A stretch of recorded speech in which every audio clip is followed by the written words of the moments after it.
We are officially a week from kickoff, and all the SEC schools have made their quarterback decisions.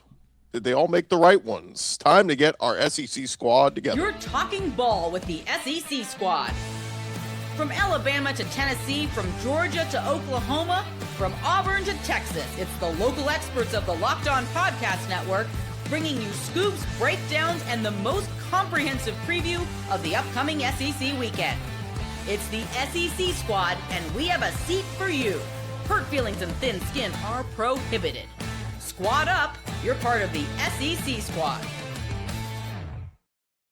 What is up, everybody? Welcome into the SEC squad. Grab your favorite beverage. Join us as we get you ready for, all offseason been saying another week of the SEC offseason. This is the last week of the SEC offseason. Next week, we will have actual games to discuss. Now, frankly, many of them are crap, but it's fine. We will have real football back next week. Today's episode is brought to you by FanDuel. You can join all the action at FanDuel.com to play daily dingers and make your free pick on who you think's hitting a home run this MLB season. Let's welcome in our squad panel tonight. We have got Brandon Olson from Locked On Gators. We got Jay Smith from Locked On Sooners, John Miller from Locked On Mizzou, Corey Burton, Locked On Vandy, Stephen Willis, Locked On Ole Miss. I'm Chris Gordy, Locked On SEC. We had Eric Kane in here, and he jumped out, so maybe he will rejoin us. But, guys, I want to start here. We have quarterback decisions have been made across the SEC the last handful of days. Alabama named, Keelon Russell their starter. Arkansas named KJ Jackson. Florida named Aaron Philo. Tennessee going with the true freshman Faizon Brandon. And Vandy will start Blaze Berlowitz. So I ask all you guys, of the new starting quarterbacks, which one intrigues you most? Keelon Russell. Right? Yeah. Come on. Come on. Unanimous. I will say this about Vanderbilt. The way it was reported, I know, right? I don't think it's over. I don't think the competition's over. The way they reported, they're like, Blaze Berlowitz will start week 1. And Jared Curtis will play. I'm like, okay, is this thing over? Yeah. I don't think it's over.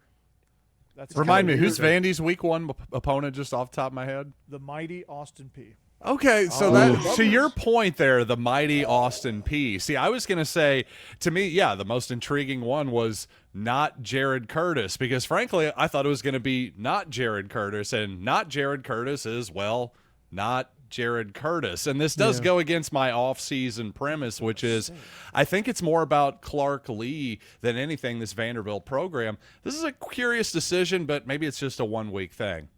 Yeah, it's kind of all over. To me, it's we know they got a good run game. We know Vanderbilt's coming in with a solid run game. Offensive line should be solid. And you would have thunk that because they've surrounded him with, I guess you could say, a safety net, that Jared Curtis would still get that. But I guess the not Jared Curtis did well enough in camp. They were like, you know what? We're just going to ride with you right now. But I thought we was going to get 3. Right. And I thought we was going to get 3 true freshmen. That was like what shocked me. Well, Keelon Russell isn't technically a true freshman. He's a second year now, right? Because I can't say redshirt freshman anymore, right? But he barely played last year. So but his second year, because he's not, you can't be a redshirt anymore because, that's, I guess, not politically correct anymore. Faizon Brandon getting the job, but Jared Curtis getting the job honestly does surprise me. I thought Jared Curtis was going to be the other freshman to play. Yeah, they were even, and I thought, hey, if they're even close, Jared Curtis is going to get the nod, and that was going to be it, because you have a defense also that has legit 2 deep, and you've got safety nets all over. This is the best Vanderbilt roster that they've probably ever had, top to bottom, and I don't know. This whole situation, if you just kind of read into it, it doesn't make a whole lot of sense the way things have been reported. Yeah, Corey, especially in the NIL era. That's what surprises me, because it's not every day that Vanderbilt gets a top 5, 10 player in the country who plays quarterback. So you'd think you'd want to keep this guy happy. Hey, I mean, good for Clark Lee. If this could be the right decision. It just surprises me is my main thing. Again, especially when you kind of want to keep these young dudes happy. We saw it with Bryce Underwood at Michigan last year. I don't know if he was ready to start day one, but when you're making $5 million, that tends to tip the scales a little bit. One thing that's interesting is Alabama and Tennessee went ceiling, and Florida and Vanderbilt went floor. There's like a high floor on that. And to me, that feels like that should have been flipped Ford and Vandy should have gone for the ceiling and make the play. I guess I'm so used to Nick Saban just having the game manager type out there, but yeah, the two high ceiling players, Keelon Russell and Faizon Brandon, have me super intrigued. Brandon, is Philo you consider that the safe pick as opposed to Tramel Jones? Who the knows? Honestly. I mean, it's like, this is the thing when we talk about the Florida Gators quarterback situation. There was nobody where I was like, that's the answer. Like that just wasn't a thing for me. I kind of went, all right, no matter who it is, I'm pretty much expecting average quarterback play this year. I think you got a great offensive scheme, great offensive system, obviously great play caller. And it's just like, look, they're both going to be guys that I just need you to get the ball. Again, be a point guard, be a point guard, be Chris Paul, be Rajon Rondo. Just get the ball to the playmakers. You've got a ton of weapons. Just do that. And the thing we were told with Tramel Jones and Aaron Philo, that was, John Summerall outright said the big separator was that Aaron Philo just operated at the line of scrimmage a lot better than Tramel Jones did. I think if you watch either of them throw a football, you can see who throws a prettier ball, who's got the better natural arm. But like, if you can't operate the offense the way they want you to operate the offense, you're not going to start. So I do think that, yeah, you could say that he's the high floor because he's going to keep your offense moving. But honestly, there was no option where I was going to lose my mind and be either happy or really sad. It's like, dude, just be my point guard and I'm cool with it. Yeah, it's going to be very interesting too. I love going with Faizon Brandon at Tennessee. I mean, you recruited this kid. At one point, he was considered the number one quarterback in this past class. I think they, moved him down a couple slots or whatever, but still a super talent. And what I'm looking at, guys, is that third Saturday in October. If both Keelon Russell and Faizon Brandon start and they have a bunch of games under their belt, what does that game look like? By the way, it's in Knoxville. Last two times Bama's been to Knoxville, they've lost. So that could be the coming out party for either Keelon Russell or Faizon Brandon that game. That could be that. There's going to be some fireworks on that one, and I'm intrigued, especially by Keelon Russell with all the playmaking ability he has with those guys around him. That's going to be a really good situation there for Bama. Is any of us surprised that KJ Jackson won that job? Not in the slightest. I know nothing about this quarterback. He's from Montgomery. He was at Alabama. He was at Arkansas last year, right? Yeah, and he started that. I think the Mizzou game. He got a couple. It played heavy in that Alabama game or that Texas game when Taylor Green left. But he's got it. He's got some reps. He's thrown some touchdowns. What's interesting to me though, guys, is the day Ryan Silverfield got the job.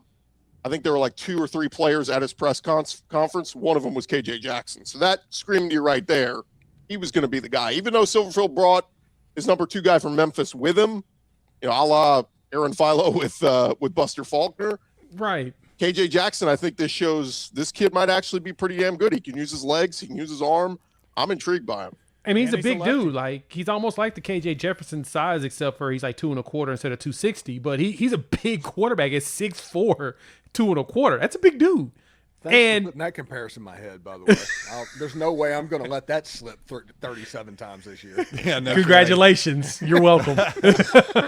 I try to confuse as much as possible. But, no, I thought that was intriguing, though, because Silverfield brought his quarterback, and just like at Florida, I knew Philo was going to end up getting the job. He's been with Buster Faulkner. It makes sense, even though you probably want the more high ceiling guy because you're going to get the first year as a quote-unquote mulligan.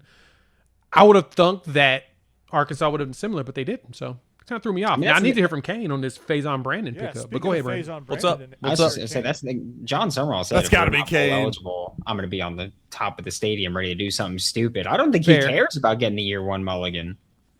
Fair. And I do think that you all do end up being bowl eligible easily. I just think Summerall's a really good coach in that capacity. But I figured that at the quarterback, though, you would try to just, figure out which high upside guy is going to be able to help lead you going forward. But Philo being young, Tramel Jones being young, I guess it just, There- Guess it there ain't. is I guess it don't matter, right? There is something. Yeah, in the 2027 final QB might not be on the roster right now. What'd y'all say about Faizon while I was gone? Yeah, We said awful. he was Posed the question, which quarterback intrigues you most of the guys who won Stinky. the job? Terrible. I would assume you would go with Faizon. Of course. I mean, it's the only answer here. Keelon Russell intrigues me a lot. Nothing about Philo intrigues me. Okay. Berlowitz, I mean, Corey, how long is Berlowitz going to start until they give it to Jared Curtis? Well, based on how it was reported, maybe one game because the competition I think is still going a little bit. I think they just said, Berlowitz, you're the front runner right now, so you're going to start game one. I think that's kind of where they left it. There's a That's lot of what intrigue there with schedule it Faizon Brandon because, again, he is a true freshman. He's got all the tools, all the intangibles. I'm sure he'll be good. It's probably going to take a little bit to get there. Luckily, Tennessee's built. They've got a million athletes around him, a great offensive line, a good running back. So that's a good position to be in. I mean, I'm really intrigued with Keelon Russell. I think he's going to be a stud. Eventually, I think Jared Curtis is going to be good. But of course, he'll play in the opener as well. So that's kind of my pecking order when I look at the quarterbacks that were announced this week. Yeah, and Corey, Vanderbilt's schedule, it kind of slowly ramps up to like the NC State game. I don't understand why you don't just throw out Jared Curtis against Austin Peay. Yeah, it was the perfect ramp up to conference play. You had Austin Peay, Delaware, NC State, and then on the road at Auburn. And so I don't know. Like, there's a Is lot it a of factors. reward? A reward for him sticking with it? I mean, this will be his third year at Vanderbilt, right? That. Yeah, I've heard that. He's a fifth-year guy, third year with Vanderbilt. He came over with Jerry Kill and Tim Beck, and I guess the separator. I guess we're gonna hear from Clark Lee probably about it, but hopefully soon. But he's the separator. I guess was just him pre-snap operating the offense, kind of the same exact scenario with Aaron Philo. I think it's mirrored that situation where you have the high ceiling guy with Jared Curtis, and then you have Blaze Berlowitz, which is the high floor, knows the system, all that good stuff, kind of like what Florida's dealing with Aaron Philo. I think it's Which very similar. I also just want to say that feels like the easiest, like, we can't even dispute you or debate you on that one. Is just like, oh yeah, the thing that nobody gets to see, that's what it is. So you don't even bother pushing back. I know he throws a better ball, but the things you can't see, that's what it is, which might be accurate, but it just feels the like separator came during the closed periods, because during the open periods and everything that was reported was at worst neck and neck, but everything I saw, everything I read was Jared Curtis was the best. It's almost like this is baseball, and they're trying not to start his service time clock too For real, soon yeah. or something. I mean, it really doesn't. I mean, back to what an something interesting Brandon decision. was saying about playing point guard. That's actually something I've talked a lot about on my show. I think that's the baseline to be a decent quarterback in this sport, is to play point guard as a quarterback, and that just means, hey, getting into your right checks, throwing, bubble screens accurately, just simple stuff like that. And I think that's kind of in some ways never been easier to do. How do you separate yourself from that? And I think Jared Curtis is the kind of guy who clearly has the talent to do that eventually. I just don't let's think he was doing start it that clock consistently. now. To me, if I'm Vanderbilt, let's start that clock now. Let's see what we have, give him that experience, and then maybe by next year, heck, we'll be a player again.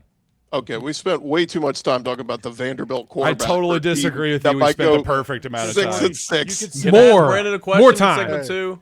I got here Vandy late. fans I got to get ask Brandon a happy question, but can I do it next segment? Yeah, we'll do it next segment. And real quick, John, you say it may never have been easier. I mean, but look at Jackson Arnold. It was not easy to be a game manager. Who was the guy? Michael Van Buren that took over at LSU last year. I didn't say it was easy. Who's I said starting that's for the USF this baseline. year? I said that's the baseline. Yeah, You've got to at least be able to do that. I do like Austin Simmons though at Mizzou. Real quick, we kind of danced around it, but Keelon Russell. What do you guys think? I mean, is Bama back in the playoff picture with a Keelon Russell? I mean, let's not get Next ridiculous year, here. Come I on. think now. next year. I need to see what their go run back to game looks Vanderbilt. like. I'm just kidding. Yeah. If was their gonna say, run game I is think they're in existent, conversation. then there's a possibility. 'cause that It's could much be more about safety the net. offensive line, the running game. Yeah, that's gonna be the most important thing. That was so weird watching Alabama last year not being able to run. Not be able to run at all. Yeah. Like that's usually the saving grace for a young quarterback is having a strong run game because run games and defense travel. They didn't have that last year, and so the question's going to be, if they can run, if Where they do they if they find can't run, Keelon Russell's going to be in trouble. I think Keelon Russell can run. they like his legs. I think fair. that's why, because Austin Mack would have been the safe pick. He's been in that system going on 4 years. So Which is wild. So is he in the portal? Where's he ending up next year? Missouri, y'all picking him up? Home No, Depot. we got Austin for one more year. Come on. Where'd the Fair former point. offensive coordinator go? all right, when we return, I'll pose the question: what, in your opinion, is the biggest question for the SEC heading into this season? We'll discuss that coming your way next.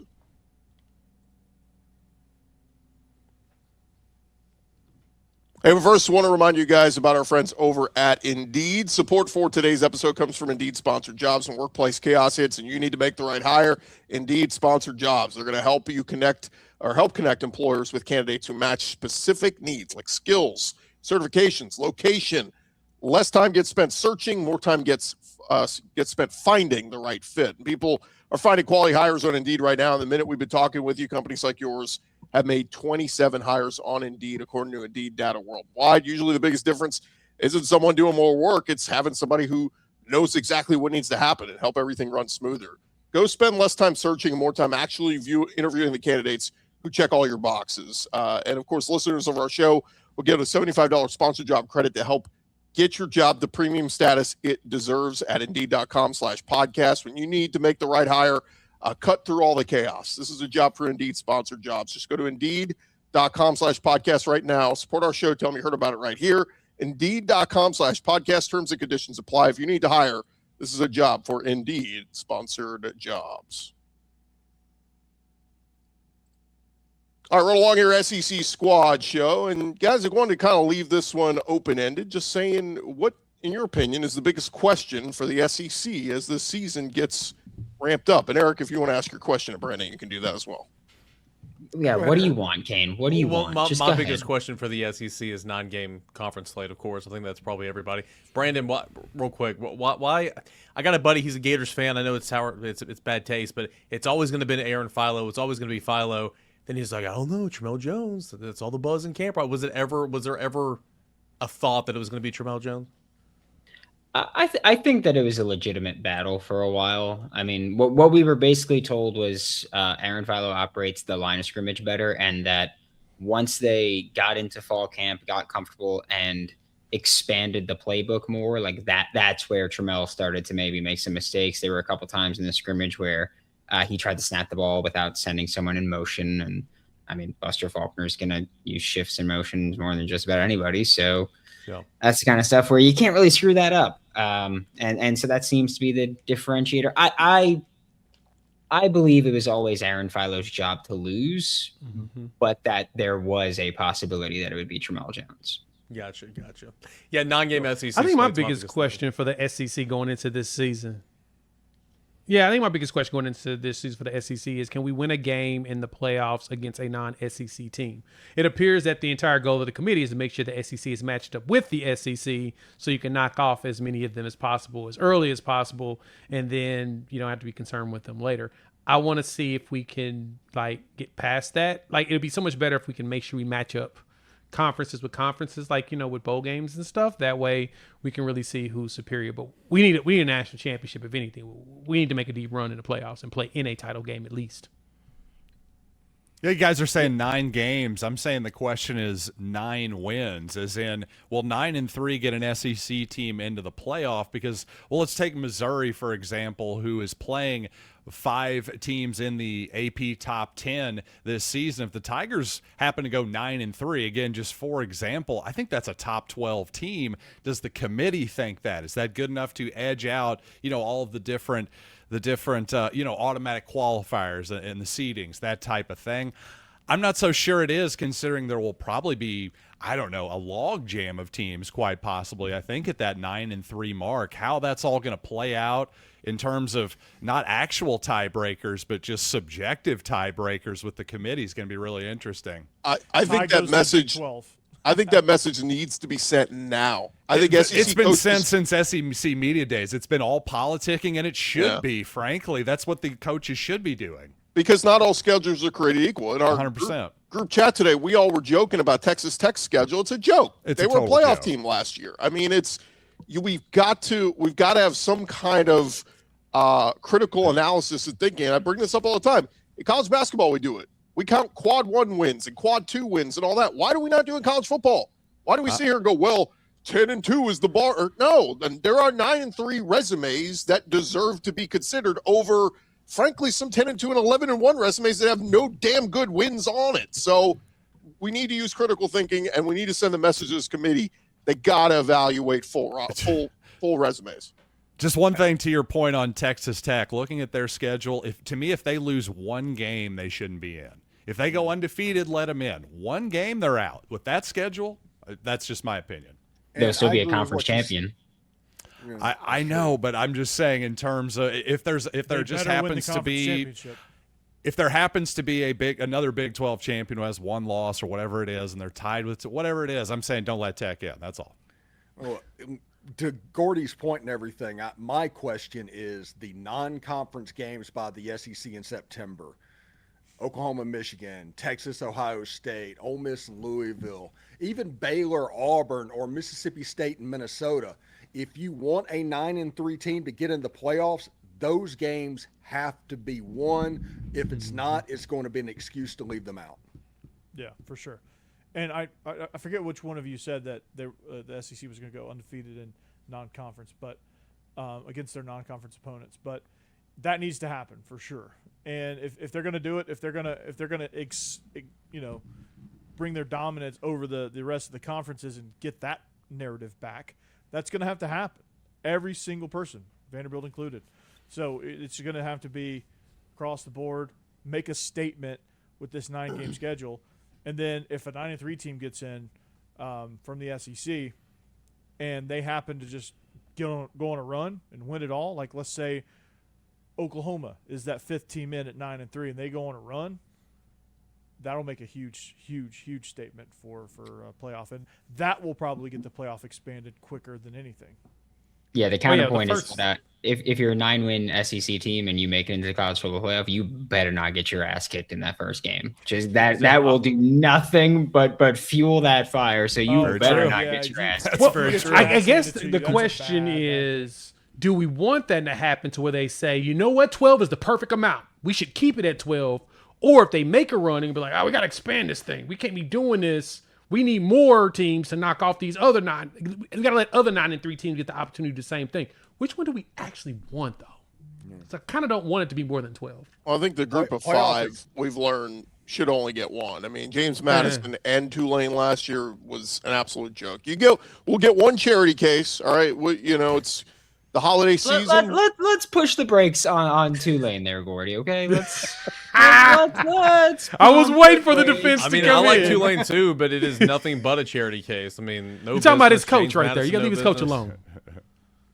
Yeah. So anyway, I feel like we need to make this. And by the way, I saw somebody said we should just limit this to the 2 best teams from all the best conferences. And I said, why would you do that? And his argument was, well, like in baseball, it's the best team from each division, and then maybe a wild card or 2. I said, but in MLB, everybody plays one another. Like, it's a more level playing field than college football is, right? Like, Look at Texas Tech's schedule. They don't test themselves at all. So it's not a level playing field. Right. Just because you win the crappy Big 12, I don't know. I guess, you win the Big 12, you punch your ticket. But still, like, I just feel like there needs to be earning to get into this. We're looking for the best teams, not, you just won your division, so you're in. Like, we want the best teams in.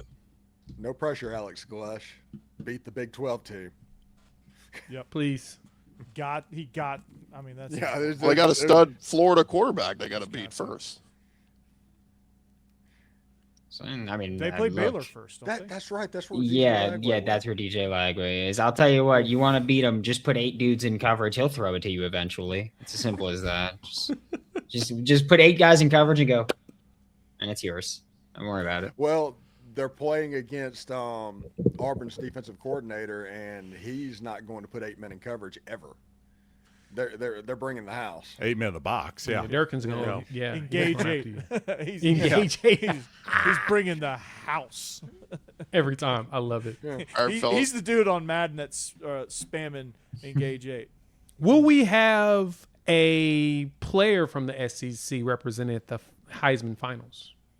That's a good tease. Let's talk about it when we return here on Locked On SEC Squad Show.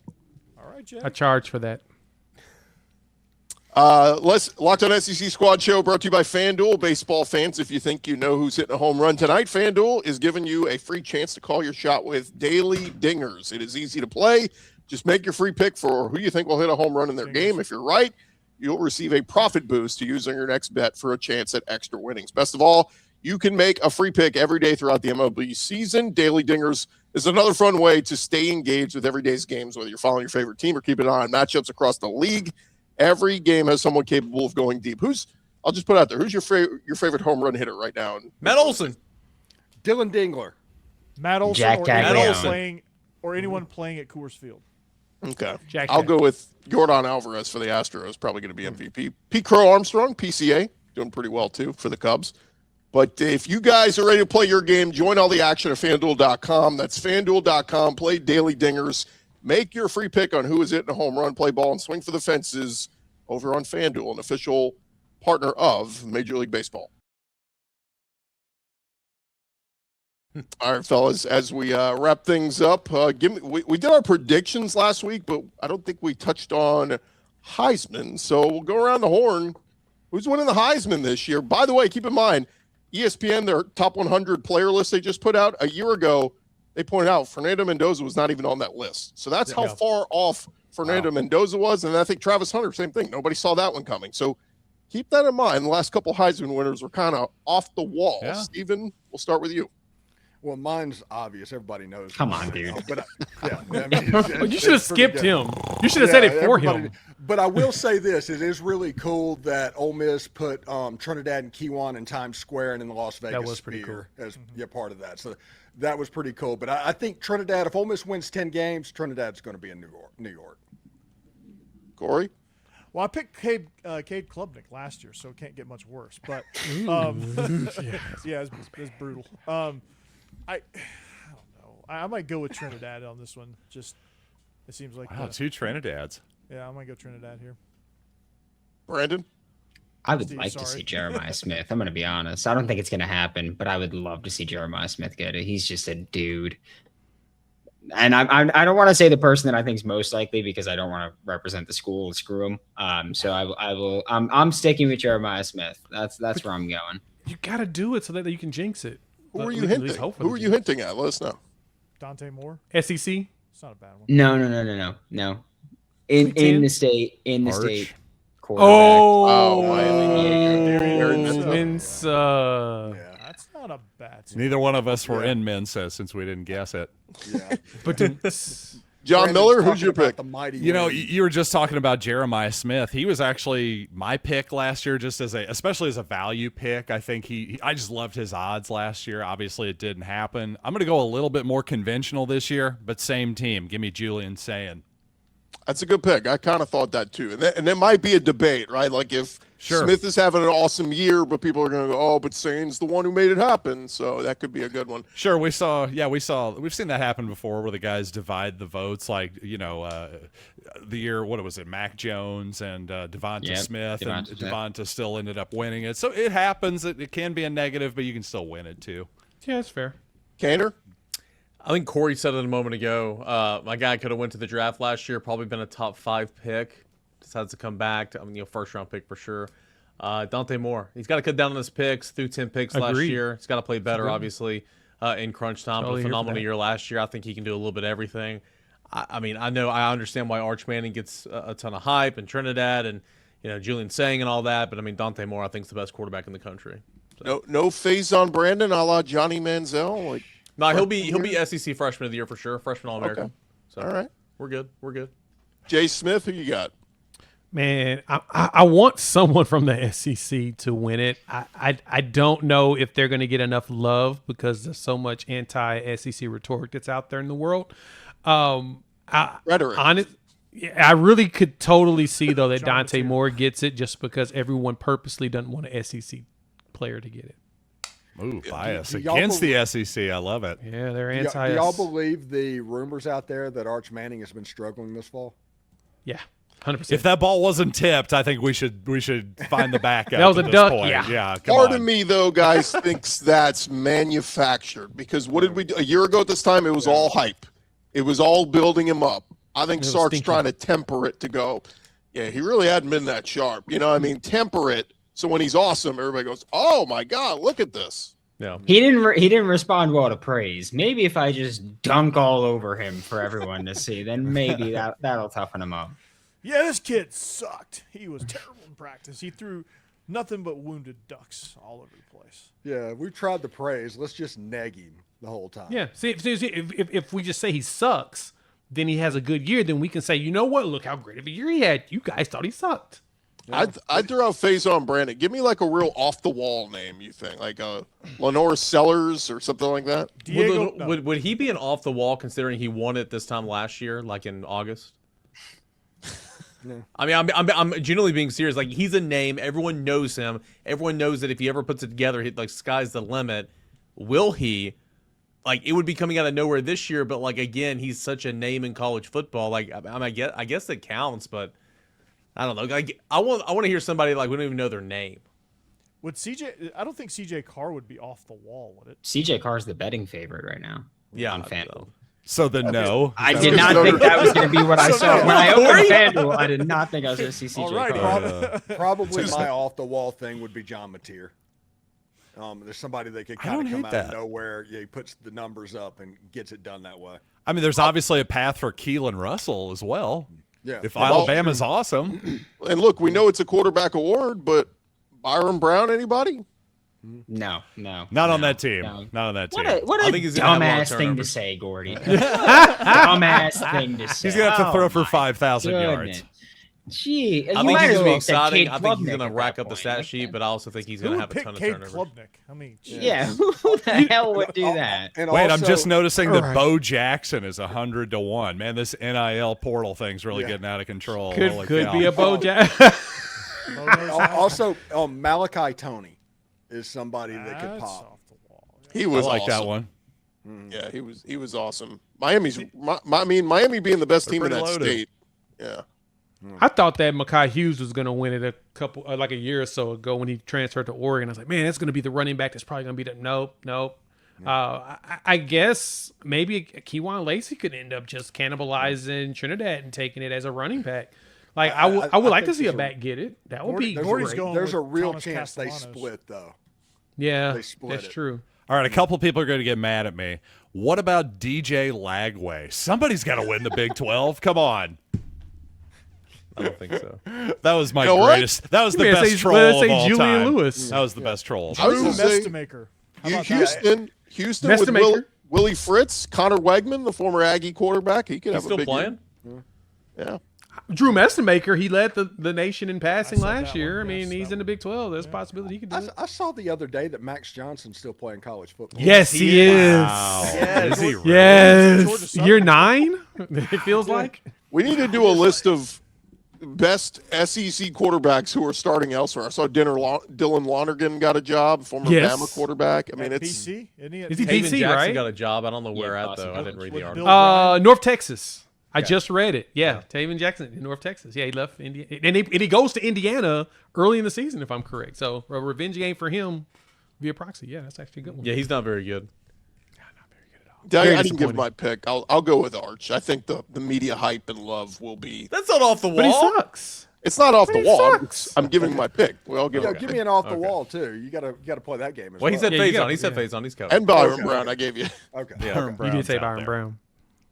That one is off the wall. Yeah, it's like I'm tone deaf when it comes to Byron Brown. I just don't even hear that name. Jeez. Well, let him prove all the naysayers wrong. Zach hasn't been on with us for a while. I'm going to fight for Zach today in Auburn. Yes. What about Gunnar Stockton? Where does he fit into this whole thing? That's a good one. You Nate could, you could say Frazier. name anybody you want because we're talking about Byron Brown and DJ Lagway. Name anybody you want. Marcel Reed. Gio the problem Lopez. with Gunnar Stockton Gio is Lopez is my off-the-wall pick. To win Gunnar the just Heisman. doesn't go. play in the offense to get the counting stats. Yeah. And even if they go undefeated, people will be like, "Well, it's just the team around him." That's just going to be Yeah. the narrative, whether it's true or not. With I'm Gunnar. I'm gonna tell He'll you get a stat touchdowns. right now. He just won't get the yards to get him there. Yeah. Gunner will have 12 rushing touchdowns this year. Count 'em. 12. That's not going to be enough. Wow. He needs 20 at minimum. That's a lot. 20. He needs 20. Well, that's the thing about it. If you look at the way the Heisman has been done every year, it's been a guy that puts up absurd numbers, usually on a team. If either his team's undefeated or they put up just absurd numbers for that position for that season. Like Jayden Daniels, which we're no longer able to use number 5 anymore. He went out there and his numbers were absurd. The numbers he put up there at LSU, and they were 9-3. So it was like, okay, that makes sense. His season was great. Mendoza, 40 touchdowns, how many picks? And like he had like an addition like 5 or 10 rushes. He had an absurd season. You got to have the number. That's what hurts Gunnar Stockton. So I get that point. Hell, Stockton I'm curious had if they 10 can just do it with rushing Nate Frazier, touchdowns. but On like 380 yards, he must have been the Tom Brady sneak guy. That's all I Hey, can say. right, but That's Bobo's- that's an insane ratio. He ran for almost 500 yards and 10 touchdowns last year. Like Almost I know he's 400, mobile. not Tennessee even played, Like but 400. like, He is one of the toughest dudes I have seen. In He's football. red He- zone. yeah, he's really tough. No That's doubt what it about is. that. He He's would be the super toughest tough. No guy doubt in about conference. that. Yeah. Yeah, one of the most Steven, underrated quarterbacks in the country for sure. That I like that pick in terms of off the wall because nobody would ever consider him a Heisman front runner. Right Yeah, now. if one you're more- gonna be dumb, you got to be tough. Those are the rules. One more off the Fair. wall, Brandon. He's Jackson dumb in the Dart, you've sense of seen putting it. himself You've in definitely bad seen it with positions. Jackson Dart, haven't you, Brandon? I Brandon, have. Florida Thank goes you. 8-4. Thank you. Jayden Baugh, Heisman finalist. How about that one? He's a running back that I think could do it. I could see him going for Okay. 1,800 yards. He's literally like carrying the team. Why not? No, I don't see it. Like, what do we do? 8 wins? You think they're going to give the Heisman to a running No back on chance. an 8-win Maybe if team? he has 3,000. If he runs for 2,000 yards, they will. 3,000 maybe. Sure, Well, but he's Ashton, not going to do Ashton that. Genty didn't get the I mean, Heisman. fair. Right. but We're trying to be absurd here, Brandon. Let us have this moment. I think Bob will be great. I can see that.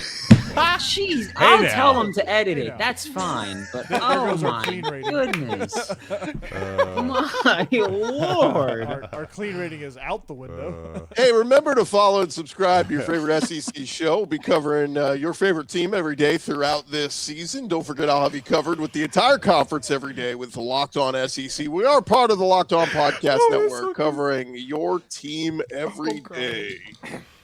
Oh, crying. Thank you, Brandon. Sorry, David. Jeez. My goodness.